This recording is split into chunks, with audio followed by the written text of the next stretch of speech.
Assalamualaikum warahmatullahi wabarakatuh. Salam semangat. Saya atas nama Eva Royandi dalam kegiatan mengaji sosiologi. Kegiatan ini disponsori oleh SAISI, Lembaga Riset dan Konsultan Sosial. Sosiologi yang kita banyak pahami atau yang ada dalam pikiran kita tentunya merupakan suatu kerangka analisis teori-teori yang abstrak yang membutuhkan suatu keseriusan dalam memahami makna-makna yang abstrak yang ada di dalam sosiologi. Saya akan menjelaskan beberapa pokok pembahasan penting terkait dengan apa itu manfaat sosiologi bagi kehidupan masyarakat secara sederhana.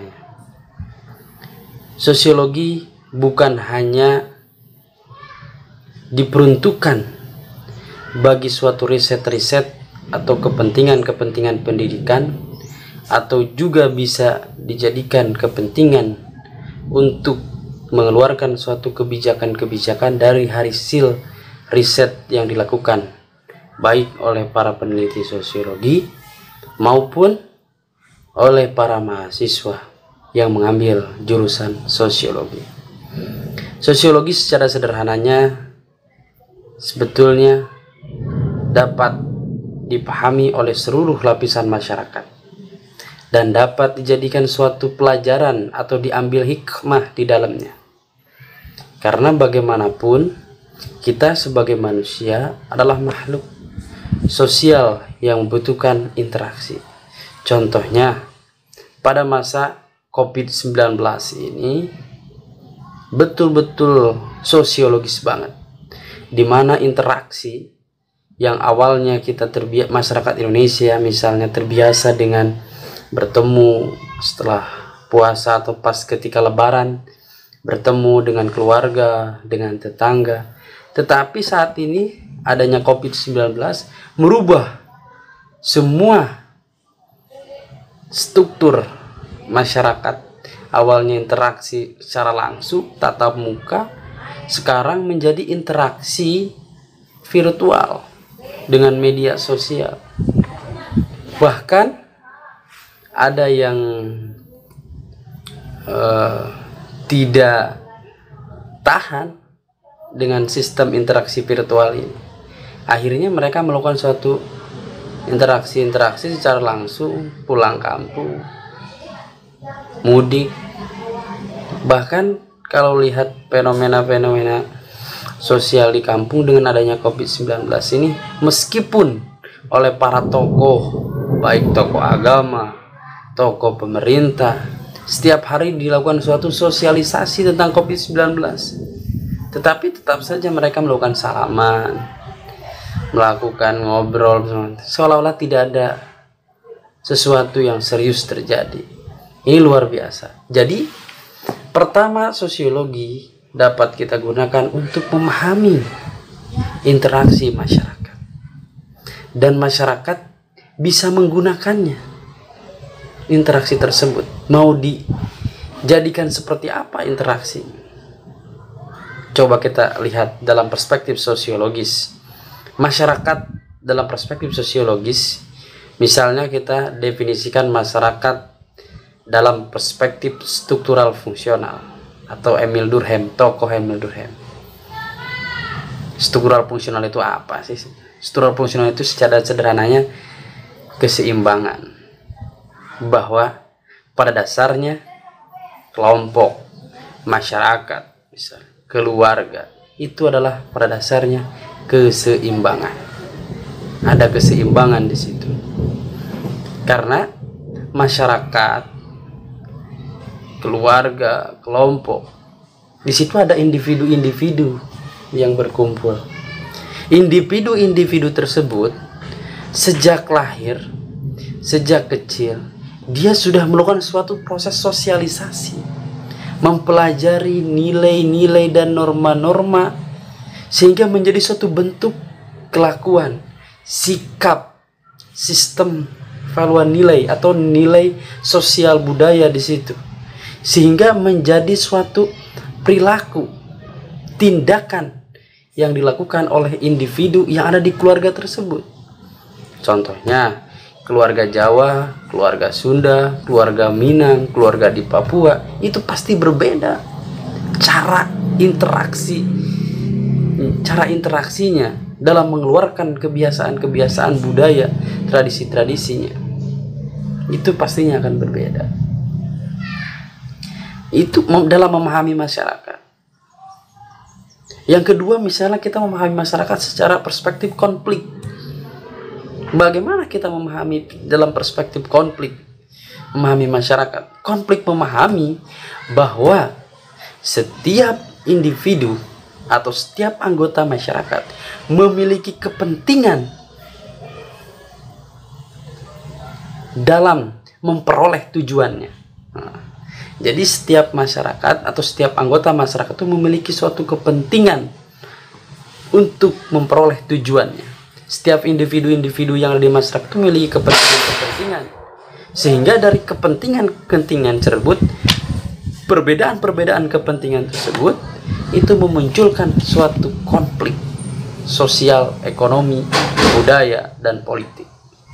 Ya, kita tahu di dalam partai misalnya, untuk mencalonkan ketua RT lah misalnya, setiap ketua RT ada 5 calon. Itu 5 calon tentunya visi misinya berbeda semua, berbeda pasti itu, sehingga di situ muncul kekuasaan itu ya secara sederhananya kemampuan dari setiap individu untuk memperoleh apa yang diinginkannya. Kalau ya kekuasaan itu bisa saja berbasisnya kekuasaan birokrasi, administrasi misalnya. Kalau misalnya RT, RW, kelurahan, kecamatan, basis kekuasaannya mana yang kuat? Walaupun sebetulnya kecamatan dan kelurahan kuat. Apakah kuat kelurahan atau kecamatan? Karena kelurahan ini juga kuat sekali karena mereka dipilih langsung oleh masyarakat. Di situ basis kekuasaan administrasi. Sehingga dengan kekuasaan administrasi yang tidak punya kedudukan jabatan kalah. Atau misalnya kekuasaan berbasis pengetahuan, guru dan murid, ya murid tunduk aja pada iya saja. Atau kita misalnya ke dokter, pergi, kata dokter harus makan obat 1 hari 3 kali, ya kita menuruti saja karena kekuasaan berbasis pengetahuan. Kita tidak punya pengetahuan, itu kalah di situ pengetahuan. Itu sebetulnya untuk memahami masyarakat.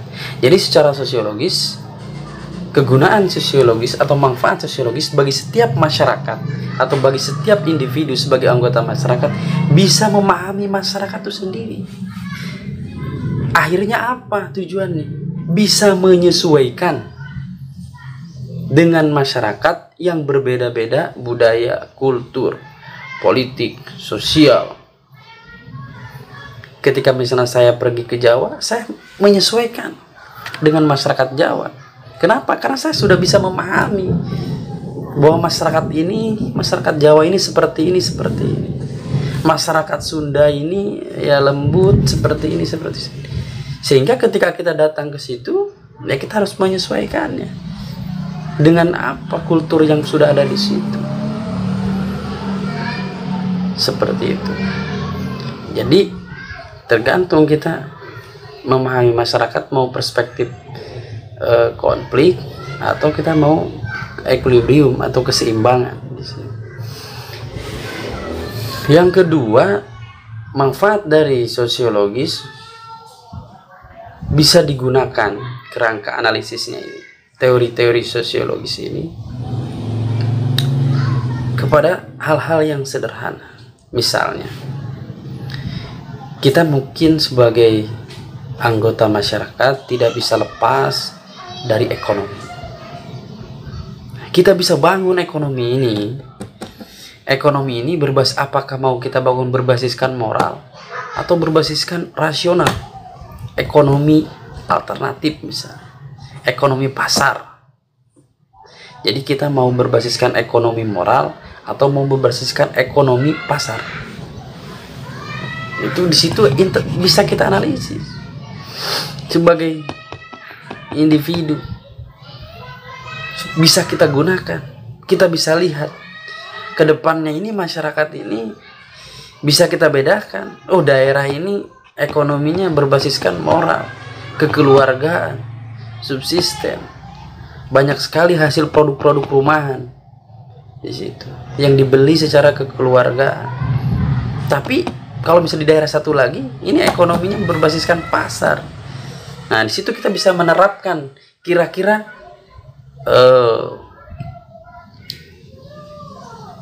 usaha apa yang akan kita gunakan. Itu bisa digunakan, sosiologis di situ bisa digunakan. Karakteristik masyarakat, struktur sosialnya, nilai budayanya, normanya bisa kita pelajari di situ. Setelah itu bisa kita gunakan hasil analisis sementara kita, hasil pengamatan kita bisa kita gunakan, bisa kita implementasikan.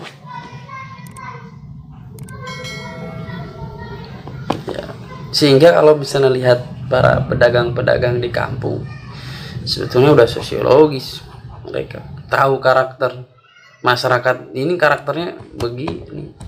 Karakter masyarakat ini subsisten di sini. Mereka yang penting udah memenuhi kebutuhan keluarga sudah cukup.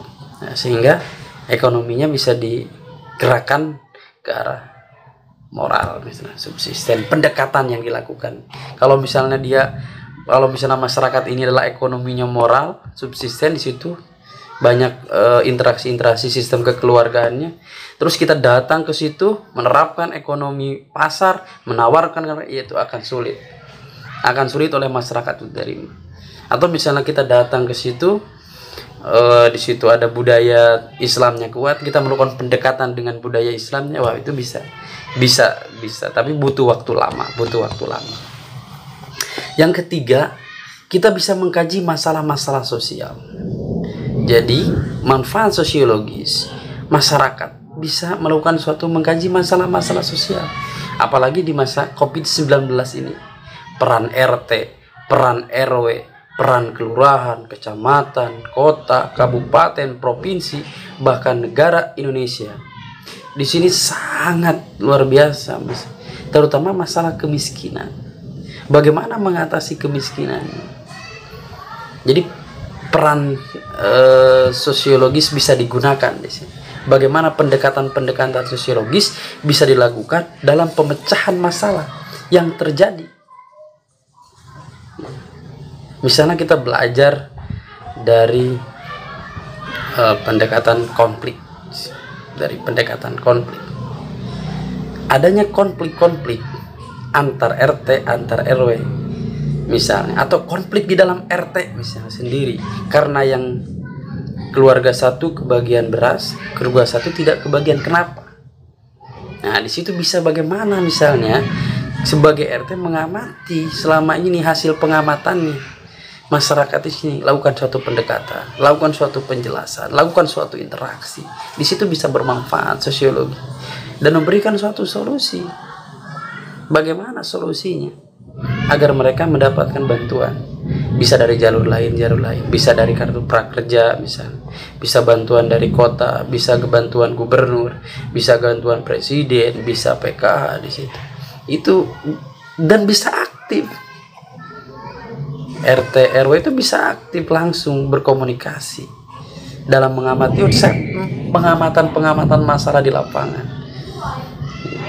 Itu bisa dilakukan. Yang kedua, apalagi misalnya di fenomena sebelum yang kedua tadi secara konflik, memahami masalah sosial atau fenomena sosial juga bisa dilakukan secara dalam prinsip Emil Durkheim. Bagaimana misalnya pelanggaran adanya masalah-masalah yang ada di masyarakat itu adalah disebabkan oleh pihak luar.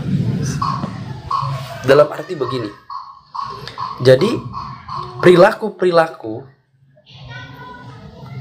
menyimpang misalnya yang ada di dalam masyarakat itu bukan karena masyarakat di dalam masyarakat itu sendiri, tetapi karena ada anggota masyarakat yang melakukan suatu tindakan-tindakan yang tidak sesuai dengan norma-norma atau di batas toleransi norma-norma dan nilai-nilai yang ada di masyarakat, di luar batas itu. Jadi bukan disebabkan oleh di dalam struktur atau nilai dan norma yang di dalam itu, tetapi di luar itu, batas norma dan nilai yang tindakan yang dilakukan oleh individu itu udah luar di batas itu, udah luar batas, sehingga terjadi masalahnya adalah di luar, karena di luar struktural fungsional itu, di luar struktur masyarakat itu. Berbeda dengan konflik, perspektif konflik. Kalau konflik itu di dalam, karena adanya kepentingan-kepentingan setiap individu itu. Seperti itu. Yang kedua, sosiologis dalam masalah sosial ini bisa memahami kejahatan. Apalagi kita bisa memprediksi kejahatan dalam masa COVID-19 ini sungguh luar biasa. Banyak sekali masalah-masalah kejahatan. Kebijakan memang seolah-olah tidak berpihak bagi kita, misalnya tentang pembebasan narapidana. Tapi di sisi lain ya ada baiknya, tapi tetap seharusnya dalam pengawasan. Nah, dari kejahatan-kejahatan ini setiap individu bisa memprediksi, bisa menganalisis kira-kira dalam masa COVID-19 ini apa yang harus dijaga dari tindakan-tindakan kejahatan itu, hasil dari memahami fenomena kejahatan ini. Yang ketiga dari masalah sosial ini adalah keluarga. Bagaimana dalam keluarga itu harus ada suatu ikatan integrasi yang kuat di situ. Karena keluarga ini merupakan salah satu unit sosial yang penting untuk melakukan suatu integrasi di dalam masyarakat. Jadi inti dari mengaji sosiologis itu atau memahami masyarakat, terus memahami teori-teori sosiologis. Setidaknya tadi udah saya sebutkan teori sosiologis konflik, terus teori sosiologi keseimbangan. Itu setidaknya ngaji pertama kita ini membahas itu. Dan apa sebetulnya manfaatnya itu? Udah tadi saya jelaskan sebetulnya manfaatnya itu, bagaimana kita bisa mengambil pelajaran dari teori-teori sosiologis, dari penjelasan-penjelasan sosiologis, baik dalam perspektif misalnya konflik ataupun keseimbangan, bisa digunakan dalam kehidupan sehari-hari. Tidak harus merupakan suatu kebijakan yang besar, tapi bisa menenteramkan, bisa menenangkan masyarakat yang lagi membutuhkan bantuan dalam masa COVID-19. Itu sudah luar biasa peran setiap individu. Mereka sudah melaksanakan suatu petuah-petuah sosiologis. Betul. Terima kasih, mudah-mudahan bermanfaat. Assalamualaikum warahmatullahi wabarakatuh.